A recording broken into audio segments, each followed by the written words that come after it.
gelişiyle sonraki yıllarda doğacak haksızlık ve çarpıklıkları anlamak bakımından ülkenin uygarlığını ele alışıyla rahatlıkla kazanılır. Euzubillahimineşşeytanirracim. Bismillahirrahmanirrahim. Hakikaten 5 aydan fazla bir süredir Gazze'de, Filistin'de yaşananlar ve bitmesi için tam bitecek dediğimiz anda bitmesini hesapladığımız bir saldırıda maalesef saldırının şiddeti gittikçe artmakta.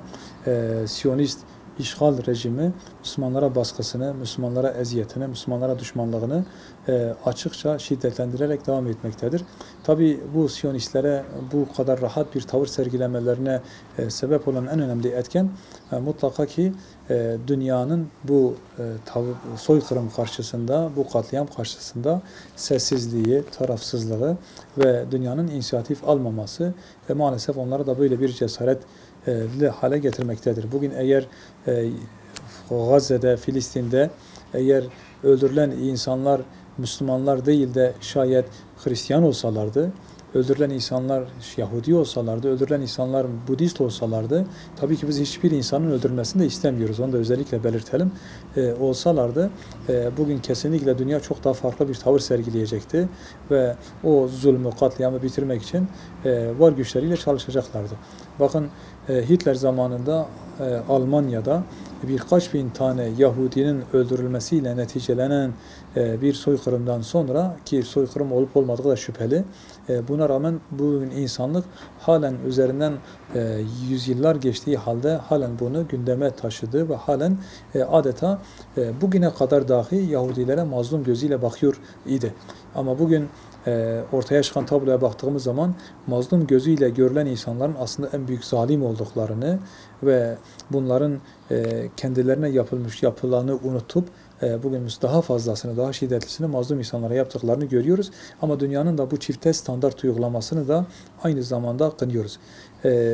Şöyle Gazze'deki 5 aydan daha fazla bir süreden beri devam eden katliamdan sonra özellikle bugünlerde Refah sınır kapısına yaklaşan, orada bir nebze rahatlamak için, yardımlara kolay ulaşabilmek için o kapıya sığınan, çünkü Gazze'de güvenli olarak görülen sadece o kapı kalmıştı. O kapıdan Müslümanlar bir nefes az da olsa, ki yeteri kadar yardım gidememesine rağmen, kontrollü bir şekilde orada yardımların geçişine izin verilmesine rağmen Müslümanlar o azıcık da olsa rahatlayabilmek adına Refah sınır kapısına gelmiş, orada o kapının etrafında yaşamını sürdürmeye çalışıyorlardı. İşte böyle bir ortamda, böyle bir zeminde maalesef Siyonistler, işgal rejimi oradaki bir avuç Müslümanın, milyondan fazla Müslümanın hayat hakkını yok edercesine öncelikle kapının kontrolünü ele geçirdi. Yardımların girişini tamamen diyebileceğimiz şekilde engelledi maalesef ve sonra da oraya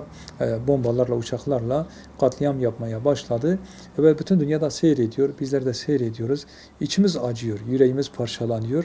Oraya uzanamamanın, bir şey yapamamanın, mukavemet gösterememenin zayıflığını, onun üzüntüsünü yaşıyoruz. İşte bu noktada biz şunu anlıyoruz ki Siyonist işgal rejimi bugün nereyi güvenli gösterirse, burası güvenlidir derse biz biliyoruz ki onların hiçbir sözüne güven olmuyor. Hiçbir şekilde güven vermiyorlar. Bu yaşanılan katliamlar, yaşanılan soykırım da bunun da en büyük göstergesi. Bugün Siyonistler kime destek veriyorlarsa, kime güvence veriyorlarsa o güvence verdikleri kimseler de sakın Siyonistlere güvenmesinler, işgal rejimine güvenmesinler. Çünkü neresi için güvenli dedilerse, nereye güvenlidir uygulamasını indirdilerse orayı güvensiz hale 3 ay sonra, 5 ay sonra, 3 ay sonra orayı da güvensiz hale getirip orayı da bombardımana tabi tuttular. İşte Refah'ta yaşanan tam da böyle. Peki biz ne yapacağız? Bizler Müslümanlar olarak belki oraya uzanamıyoruz ama bizler bilinçli Müslümanlar olarak, Müslümanların tarafında olan, mazlumdan yana olan insanlar olarak Siyonist işgal rejiminin kuvvetlenmesine sebep olacak ürünlerini almayacağız. Onlara boykot uygulayacağız. Gerek temizlik malzemeleri, gerek otomotiv malzemeleri, gerek beyaz eşya, gerek adam malzemeleri ne olursa olsun hangi ihtiyaç maddelerimiz varsa, eğer bunun menşei Siyonistlere dayanıyorsa, onların kar elde etmesine, güçlenmesine sebep oluyorsa o katillerin, o zaman onlardan yardımımızı kesmek için boykot edeceğiz. Kesinlikle yaklaşmayacağız, yanaşmayacağız. Hazlarımızı tatmin etmek için değil, düşünceli duygularımızı, zevklerimizi tatmin etmek için değil, Rabbimizin emirlerini yerine getirmek için, mazlumdan yana tavır almak için, zalime karşı duruşumuzu ortaya koymak için boykotu eksiksiz sağlam bir şekilde uygulayacağız ki inşallah bu boykotumuzla hiç olmazsa tarafımızı belli edelim.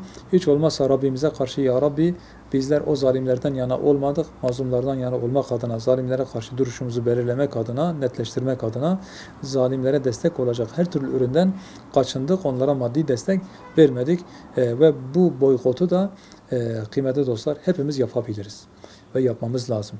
Üzülerek ifade edelim. Bugün Şanlıurfa'da hangi markete gidersek gidelim, hangi gross markete ulaşırsak ulaşalım, o gross marketlerde adına bilmem AVM denilen alışveriş merkezlerinde halen Siyonistlerin, katillerin, soykırımcıların, işgal rejiminin ürünleri, onları destekleyen ürünlerin, markaların çok rahatlıkla satıldığını ve Müslümanların da sözüm ona maalesef çok rahat bir şekilde alıp onları evlerine götürdüklerini, yediklerini, içtiklerini şahit oluyoruz. Bu durum hakikaten bizi çok üzüyor. Peygamberler şerri Hz. İbrahim Aleyhisselam'ın memleketinde bu konuya biraz daha fazla duyarlı olmak, hassas davranmak zorundayız. Çünkü Gazze, Filistin meselesi bizler için coğrafi bir mesele değil, imani bir meseledir. Bu imani meselede de imani bir duruş sergilemek için bizim safımızı belirlememiz ve duruşumuzu netleştirmemiz lazım. Onun da en önemli aracı boykotu eksiksiz uygulamak olmalıdır. Rabbim inşallah hepimize bu anlamda, çocuklarımıza, çevremize samimi bir duruş, ihlaslı bir davranış nasip eylesin ve bizi zalimlere yardımcı olmaktan muhafaza eylesin inşallah.